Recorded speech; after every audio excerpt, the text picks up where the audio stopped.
कि हे सौनकादि ऋषियों, अब आपने जो प्रश्न पूछा है, इस प्रश्न का उत्तर देते हुए सूत जी ने नारायण यहाँ पर एक बड़ी सुंदर कथा कही कि मनुष्य के जीवन को अगर सुधारना है तो नारायण उसको श्रीमद् भागवत महापुराण की कथा को सुनना चाहिए। कथा की महिमा भी सुनाई, कथा आप सभी जानते हैं। इन्होंने सुनाया कि देवता सौदा करने आए, अमृत का कलश लेकर के आए, लेकिन सुखदेव जी ने, परीक्षित जी ने मना कर दिया, क्योंकि नारायण कथा के अमृत के आगे स्वर्ग का अमृत फीका है। कथा की महिमा बताई, फिर कहा कि आपको पता है 7 दिन कथा सुनने के बाद जब परीक्षित को मोक्ष मिला तो सारे के सारे देवता ब्रह्मा जी के पास गए। बोले ब्रह्मा जी, ये कौन सा विधान है?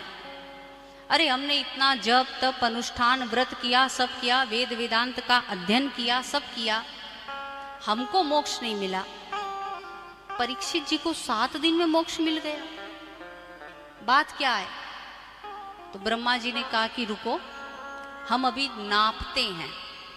ब्रह्मा जी ने एक तराजू लिया और उस तराजू पर जितने मोक्ष देने के साधन थे एक पल्ले पर उन सबको रखा और एक पल्ले पर केवल और केवल श्रीमद् भागवत महापुराण का ग्रंथ रखा।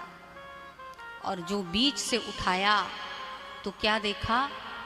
महिमा के कारण भागवत जी का पल्ला झुक गया, सारे शास्त्र ऊपर उठ गए। याद रखना नारायण,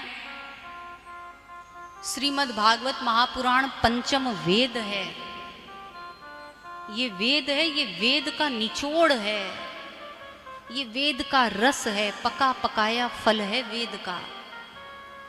दुनिया में ऐसा कोई काम नहीं है जो भागवत जी न कर सके। आप विश्वास मानना नारायण, हमारे तो इस छोटे से जीवन में हमने सैकड़ों चमत्कार देखे केवल और केवल भागवत भगवान की शरण में रहने से।